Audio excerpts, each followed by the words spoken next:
Privatisation अच्छी चीज़ है अगर लिमिट में की जाए। आज की सरकारें ज़्यादा कर रही हैं।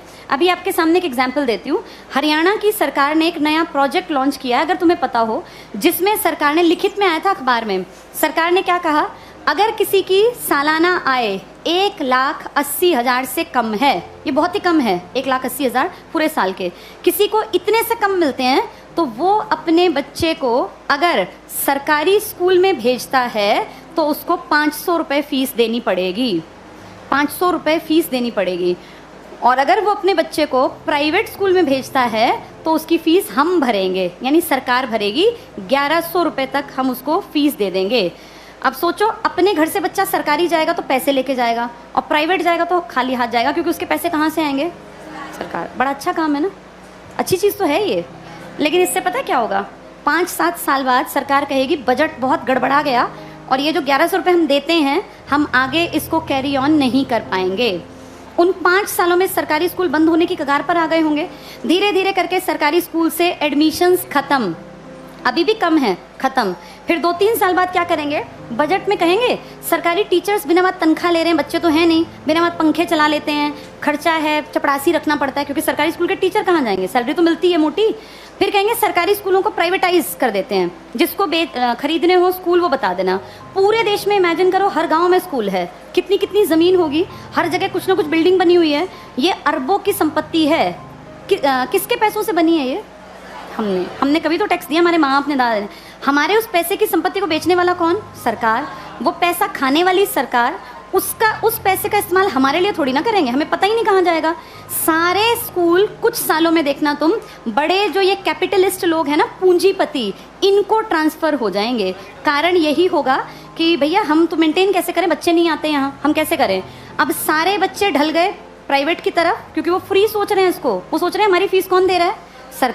सरकार ये फीस कुछ साल बाद बंद कर देगी। और जब वो गरीब लोग वापस आएंगे ना कि यार सरकार नहीं देती, चलो सरकारी में पढ़ते हैं, तब तक सरकारी स्कूल बंद हो चुके होंगे, इन पे बड़े बड़े ताले लटके होंगे, या इनके बोर्ड बदल के लिखा होगा अंबानी प्राइवेट स्कूल या अडानी प्राइवेट। हाँ, ऐसा ही होगा, यही फ्यूचर है हमारा, अडानी प्राइवेट स्कूल। और जब जाके यहाँ फीस पता करेंगे ना तो 5,000 मिनिमम फ़ी है। अब बताओ, वो मजदूर का बेटा, वो किसान की बेटी कहाँ पढ़ेंगे?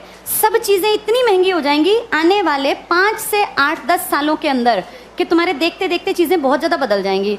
और सरकार निजीकरण का, जो लोग पक्षधर है ना, जो कहते हैं निजीकरण अच्छी चीज़ है, निजीकरण अच्छी चीज़ है अगर चीज़ ऐसी हो जिसको अमीर लोग इस्तेमाल करते हैं।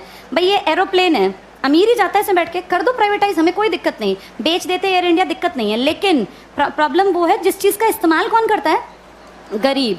और तुम उसको प्राइवेट कर रहे हो। जैसे गरीब के पास ऑप्शन भी तो नहीं है ना भाई, एरोप्लेन में बैठने वाला 12,000 की टिकट ले चाहे 20,000 की, उसकी जेब पे ज़्यादा फर्क नहीं पड़ता। पर बस में चलने वाले आदमी जो रोज़ बेचारा 10 रुपये बचाने की सोचता है, अगर तुम टिकट 10 की जगह 50 की करोगे तो वो तो बेचारा मर गया, वो कैसे जीवन जिएगा। तो जो प्राइवेटाइज कहते हैं ना अच्छी चीज़ है, अमीरों वाली चीज़ों को प्राइवेटाइज कर दो, कोई दिक्कत नहीं है। जो बेचारा गरीब मुश्किल से जीवन यापन करता है उसकी चीज़ें क्यों प्राइवेटाइज करा रहे हो? और सरकार अब जो अगली नज़र रख रही है ना, वो शिक्षा पे है। तुम्हारे ये स्कूल कुछ सालों में सारे जानबूझ के डूबते हुए दिखाए जाएंगे। ये सब चीज़ें ना इतनी प्लानिंग से होती हैं कि पता नहीं चलता कैसे चीज़ों का स्तर पहले धीरे धीरे धीरे गिराया जाता है और ऐसे दिखाया जाता है काम नहीं कर रहे, काम नहीं कर रहे। आज की डेट में किसी इंडियन से पूछो सरकारी स्कूल का क्या हाल है तो वो 100% क्या कहेगा कि बहुत बकवास, कुछ पढ़ाई नहीं होती। ऐसी पिक्चर दिमाग में क्रिएट करके और 10-20 साल में रास्ता बन गया कि हर आदमी के मन में कि यार ये बकवास है, बहुत पैसा खाता है सरकारी स्कूल सरकार का और करता कुछ नहीं है, तो फिर इसको प्राइवेट करना बेहद आसान है। ऐसे ही बिजली में किया गया, ऐसे ही रेल में किया गया। जब चीज़ें प्राइवेट होती हैं तो पैसा क्यों कमाने लगती हैं भाई? सरकारी क्यों नहीं कमा पाती? क्या ऐसा है प्राइवेट में कि पैसा कमाने लगती है वो चीज़? प्राइवेट में आदमियों से काम लिया जाता है, सरकार में निकम्मे जानबूझ के बनाए जाते हैं। अगर इन सरकारी स्कूलों पे time to time school inspectors आए, हर मंडे चेकिंग हो, और स्कूल इंस्पेक्टर का काम ही ये हो कि आपके अंडर जितने स्कूल है ना वो आपको मंडे ट्यूसडे फ्राइडे जाके चेक करने हैं। किसी भी क्लास में इंस्पेक्टर जाए, तीसरी क्लास खड़ा हो, किसी बच्चे को यहाँ लिख के दिखाओ, नहीं लिखना है तो किसकी जिम्मेदारी है? ये पकड़े जाएं। अगर 2 साल ढंग से काम कर लेंगे, टीचर्स कैसे नहीं पढ़ाएंगे? टीचर्स इसीलिए नहीं पढ़ाते क्योंकि टीचर्स को पढ़ाने का माहौल ही नहीं दे रखा। इतने फालतू के काम दे रखे हैं ताकि आने वाले सालों में दिखाएं कि ये बकवास स्कूल ही बंद करना ही ठीक है। फिर आपको और मुझे भी लगेगा हाँ यार ये सरकारी स्कूल कुछ करते ही नहीं है, जबकि असलियत ये है कि सरकार चाहती नहीं कि सरकारी स्कूल कुछ करें, वरना हर कोई काम कर सकता है। इन्हीं सरकारी स्कूलों से IAS निकले हैं ना पहले लोग। जब तक ये प्राइवेट का कॉन्सेप्ट नहीं था तो पढ़ाई यहीं थी। आज भी सरकारी स्कूल का टीचर बनने के लिए math, science, English, reasoning, Hindi, GK, current सब सीखना पड़ता है।